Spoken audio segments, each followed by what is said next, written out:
Hey guys, it's Mathel here once again, and I wanted to give you a bit of an update on the what is essentially reflect-proof Ellie Wanda as a Scion fully elemental character. Now, I don't have Valpax, don't have an insane amount of leech, and I am 100% elemental using a Piscator's Vigil wand, so it blows my mind that I can attack the mirror ad right there and even run minus max Ellie Reflect maps without taking any damage. So it's really quite nice to have built into this Scion version of the Wanda, and these little clips are just going to show you a bit of the progression of the character.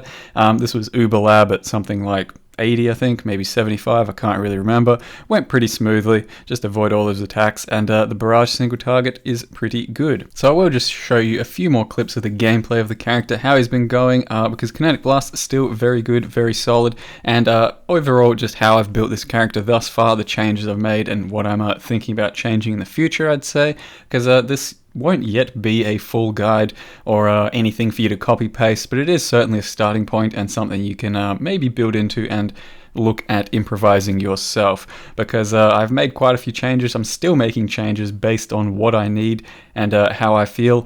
For example, I don't have Valpact still, and I'm not sure I'm going to need it in the end. I feel like maybe I will for red tier maps and end game bosses, but for now, without Reflect, and for the most part almost never taking damage, Valpact seems a bit unnecessary, so I've spec'd a bit around it, and currently don't have any instant leech.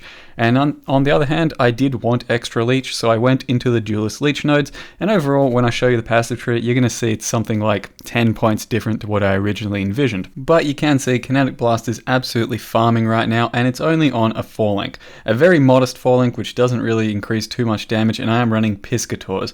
So most of my damage is coming from Wrath and Herald of Ice, and that's all you really need, as you can see. Though at this point, I will show you that I swapped into Ice Bite as well for our 4 link, but long story short, you only need a 4 link. All of this damage, all of this clear speed is coming strictly off of a 4 link Kinetic Blast without anything special like Thunder Fists or the Tempest Binding Helm coming into it. So whenever people ask me, you know, what about Thunder Fists, what about something for Kinetic Blast here, what about Kinetic Blast Enchant, overall, just look at the clear speed. You don't really need to buff your Kinetic Blast very much. It's mostly just there because it's insane as a clear speed, and then you focus entirely on your single target, which is Barrage. So you do just about everything you can to buff your single target while using a few certain things that do double dip and give you Kinetic Blast damage as well. But the idea is don't go heavily out of your way for Kinetic Blast damage and just maintain it on a 4 link while still being able to clear just about everything in the game very comfortably. That said, Tempest Binding, the new helm from Harbinger, is absolutely insane for Kinetic Blast if you can get it. It just so happens that it costs something like 300 or 400 chaos, so not too accessible for most of us. And something else to unfortunately keep in mind, if you don't have Gore Herald of Ice, you won't quite see the beauty and huge amount of area that I see on my character right now. It won't change the actual damage you're doing or the clear speed you have, but my god, does Gore Herald of Ice really add a lot of oomph to your Kinetic Blast and the explosions. So keep that in mind when rolling a Wanda, that it may kind of not look like exactly what you're seeing here. But you can see we do still clear very well. Done quite a few Ellie Reflect maps. So far, I haven't really been avoiding any maps whatsoever, so that's pretty damn insane as an Ellie Wanda. And the single target isn't looking too bad, even though I still have plenty of upgrades to go, which I can go over in just a second. But Barrage scales fairly infinitely, so there's a long way to go if you really want to keep scaling the character up, and it should be able to take on all the content, including Uber Atziri and Shaper, granted you put enough currency into it. So there it is, the character at the moment is level 89 Scion, something like 5k life, which I would like a bit higher, but at this stage 5k seems to be enough for most things anyway. It's pretty evasion based, so 40% evasion, 30% dodge, something like that, with an evasion chest. And our hits about 92%. Got a decent bit of crit on most, on both of my skills, something like 55 with power charges, and then 60 or 70 with Diamond Flask up. So the build is revolved around Elementalist over here as one of our side ascendancies, and then Deadeye, and then you grab the last two for Path of Ranger, so that you can start in the Ranger area and you don't have to take these points over here. So you just grab the nifty little Scion ones there and then start in the Ranger area. So the idea behind Elementalist is 50 reduced reflect damage taken, some penetration for all of our elemental damage, conflux, which ain't too bad, and then golem, which is kind of whatever. And then for Deadeye, we have 2 projectile pierce, which is really good for our kinetic blast and our barrage at times. And then mostly just the skills fire additional projectile, which is a huge boost for barrage and a nifty little boost for kinetic blast as well. Since we're pretty much always going to be point blanking for our barrage, the added damage here doesn't really do anything for the travel further bullshit. Besides that, the passive tree, as you can tell, has changed a bit. I've spec'd out of this entire little region for Vile Pact because I'm currently not using it, but I may still use it in the future, which means going through here will still be most efficient. But since I'm not doing that, this is currently the most efficient route to take, as well as getting acro over here. And then it also frees us up to grab point blank and travel down here and get the life and mana leech for the character, which seems to be pretty necessary. So we do a fair amount of travel, and we do get 5 extra passives from Scion, which is all pretty good stuff. And as well as that, you can see I unspec'd all of these, and that is because we are running a Piscators. So these are a lot better than this because Piscators gives you a lot of extra elemental damage, which means any added points of just plain damage are less worth it at that point. But the goal with this wand here is it has no damage to start with. It only scales the existing damage you have, which comes from added lightning, immolate. So we got immolate here, added lightning, added cold, as well as wrath and herald of ice. So that's basically where the Piscators comes into play, and it's more or less a budget wand. It's not usually going to be the best DPS you can get out of a wand. It's just if you can't really get a better wand, and I couldn't really craft or buy a very good one, so I just decided to use Piscators, which then scales all of the damage you have in other gear slots. So all of those gems, as well as some flat damage from, let's say, this ring here. So you try and get added cold, added fire, added lightning, all of that sort of stuff, which I don't really have much of. So I'm not very well scaled around Piscators at the moment, but it is something I'm trying to do more of. So as I mentioned, my setup is now Wrath, and then Herald of Ice. So no more of the other heralds. All we need is Wrath and then Herald of Ice for the explosions. And Herald of Ice also gives us our Curse on Hit, Assassin's Mark. So that's where we get our power charges from. And then we also have it attached to Onslaught. So we have Onslaught up pretty much all of the time while mapping, which is very handy, and I do recommend trying that. It does mean that you need to do some serious cold damage and shattering for it to actually take effect. And then besides that, like I mentioned, Wrath is our biggest damage dealer there.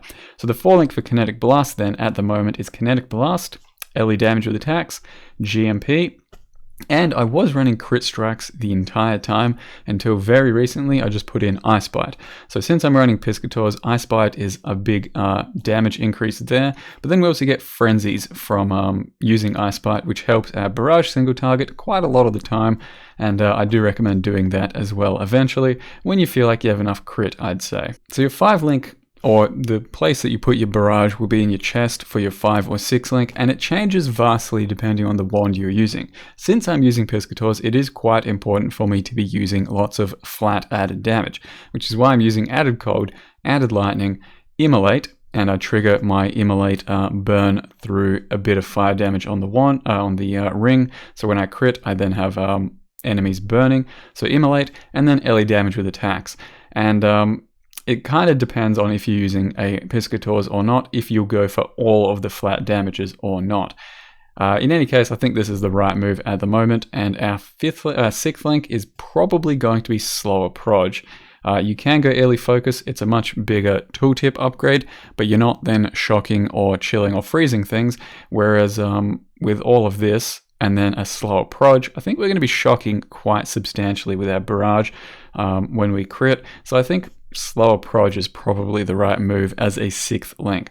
So all of these, and then a slower proj, I think is my 6th link. Now, as far as the gear is concerned, currently I am wearing an Iriel's Fostering, and the purpose of this chest is a good chunk of accuracy, some extra crit, and some attack and movement speed while you have the bestial minion. So what the chest does is you can then summon a rower, just like another pet sort of thing.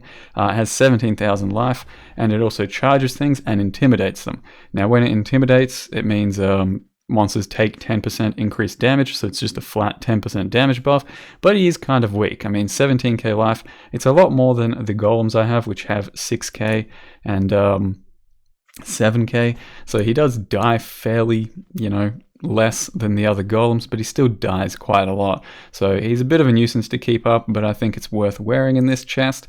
At this stage though, I bought the chest when it was 30 chaos. It's now a lot more. I wouldn't really recommend it at a very high price. You're better off wearing a Carcass Jack, a Belly the Beast, a few of the other evasion chests like a Kintsugi or a Perfect Form. Otherwise, just a rare 5 or 6 link evasion. You can buy a cheap enough 6 link evasion. That's probably a better choice than this at this point anyway. But I want to play around with the new chest and it feels pretty good. And I've got a lot of accuracy, so I don't really need a Lycosidae as a lot of people suggest, because I got 92% accuracy. So I'm still trying to fill out more resists and life on my shield, as well as everywhere else, resists and life.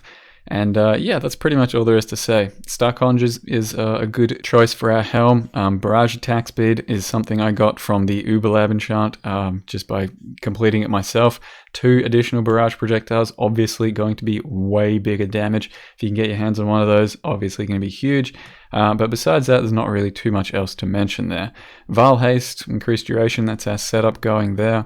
Orb Storms is just a ghetto way of getting, power charger on crit. I rarely use it, just put it down for bosses. And the gear, like I mentioned, you want life, you want weapon elemental damage or increased elemental damage with attack skills, and then flat damage. If you can get flat damage, it should be better than elemental damage with attacks if you're running a Piscators. If you're not running a Piscators, then elemental damage with attacks should be better. So this is currently the way I've built the character. I will show you, I will link all of the gear for you to look at. There's still probably going to be some changes. I still need to balance all of my Wise Oak resists. If you get a Dying Sun, probably replace Atziri's Promise. And I'm not currently using any more static electricities. They were just for leveling. At this point, we have attack speed, crit multi, projectile damage on my few jewel sockets. They give me more damage than static electricity does anyway. So the wand can be as cheap or expensive as you make it at this stage, if you don't include this chest going way higher in price. When I bought everything here, we're talking something like 100 chaos total, and he does farm and clear very well so far. I think there's a good chance I could take on tier 16 guardians and all that, but I probably want to wait till my 6th link, because it will be a lot smoother at that point. That's all for the character though so far, guys. I hope you're enjoying it if you're trying it and going well for you. I hope you enjoyed the video. Thanks for watching and see you next time.